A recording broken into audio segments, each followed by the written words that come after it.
So guys আজকে আমরা আমাদের কলোনিতে হাঁড়ি বাঁধবো, কারণ আমাদের যে ফার্স্ট সিজনের যে পাখিগুলো ছিল, বাচ্চা হয়েছিল, সেইগুলো আমাদের ডিম দেওয়ার জন্য রেডি হয়ে গেছে, পুরো অ্যাডাল্ট হয়ে গেছে।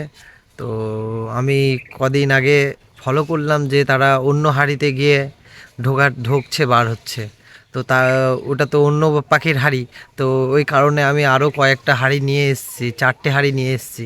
তো আমরা আমরা আমরা কলোনিতে দিয়ে দেবো হাঁড়িগুলো। তো আর যে বাচ্চা পাখিগুলো আর আরও অনেক আমাদের কলোনিতে বাচ্চা ফুটেছে, ডিম দিয়েছে, সেইগুলোকে আমরা আজকে আপনাদেরকে দেখাবো। এখানে আমরা 4টে হাঁড়ি নিয়ে চলে এসেছি আমাদের কলোনির ভেতরে, আর আমরা সেট করব। এই মাঝে মাঝে একটা করে দিয়ে দেবো, আর নিচেটাই দিয়ে দেবো দুটো। তাহলে আমাদের 4টে হাঁড়ি হয়ে যাবে এখানে।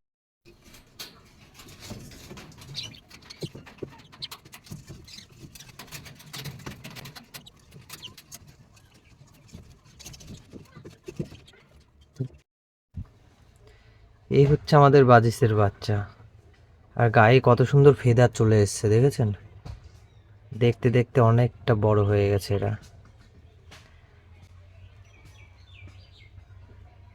কত জোস!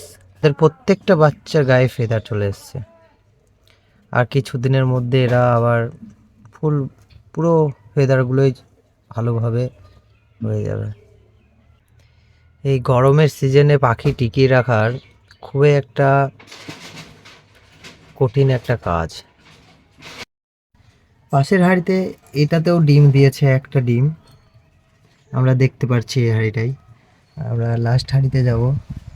এখানে দেখুন দেখুন কত ডিম!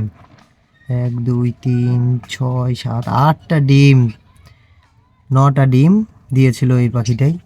তো তার মধ্যে একটা বাচ্চা অলরেডি বেরিয়ে গেছে, ফুটে গেছে, ডিমের থেকে বেরিয়ে এসছে একটা বাচ্চা। প্রোগ্রেস ভাই, প্রচুর প্রোগ্রেস। আর আমাদের যে পাখিগুলো ছিল আগের, বাচ্চাটা কিন্তু এখনো উঠতে শিখেনি, কিন্তু ওর মা একটা ডিম দিয়ে দিয়েছে। আমাদের এই পাখিটা এখনো উড়া না শিখতেই এখনো একটা ডিম দিয়ে দিয়েছে। এটা কিন্তু এই হাড়ির বাচ্চা ছিল, কিন্তু এ এখনো উঠতে শিখেনি ওর মা। আমরা হাড়ি বেঁধে কমপ্লিট করে দিয়েছি, এবং খুব তাড়াতাড়ি আমরা আরও ডিম বাচ্চা দেখতে পারবো আমাদের ফার্স্ট সিজনের পাখিগুলোর থেকে। যদি ভিডিওটা ভালো লাগে অবশ্যই like, comment, share and subscribe করে দেবেন।